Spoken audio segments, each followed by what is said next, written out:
Hey, family. Anger is a very dangerous thing. And when anger stirs up in the heart long enough, it could turn disastrous. Jesus on the Sermon on the Mount, he spoke on anger.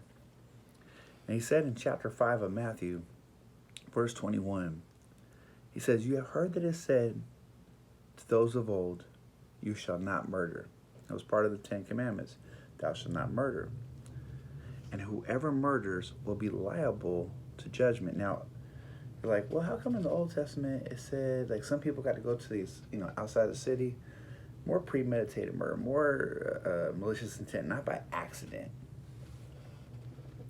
But I say to you that everyone who is angry with his brother will be liable of judgment. So this is a totally different thing. He's saying it's not just the action, but it's the thought behind the action.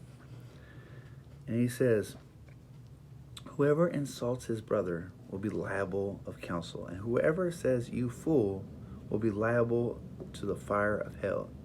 So if you are offering a gift to the altar, and there remember that your brother has something against you, leave your gift there before the altar and go. First be reconciled with your brother, and then after that's all done, then come and offer your gift.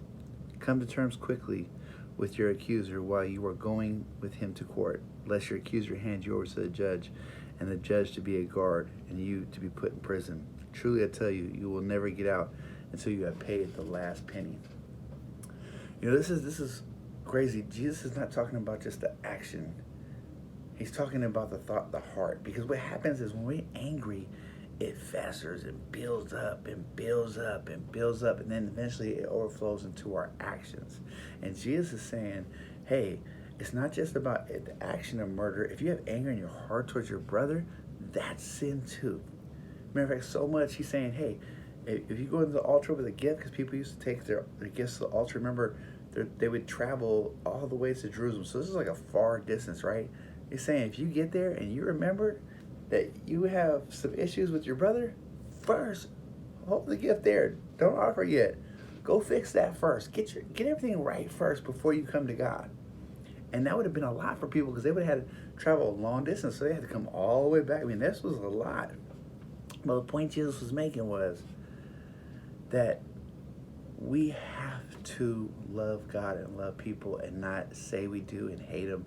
We have to reconcile. The Bible's about reconciliation. And not just in our actions, but also in our heart, how we look at people. So if there's anybody that you're angry with today, pray to God and ask for forgiveness and maybe try to reconcile it if possible. Because the anger is nothing but poison to you. And it will always be poison to you until you let it go. All right, family. Yes, I hope you'll stay.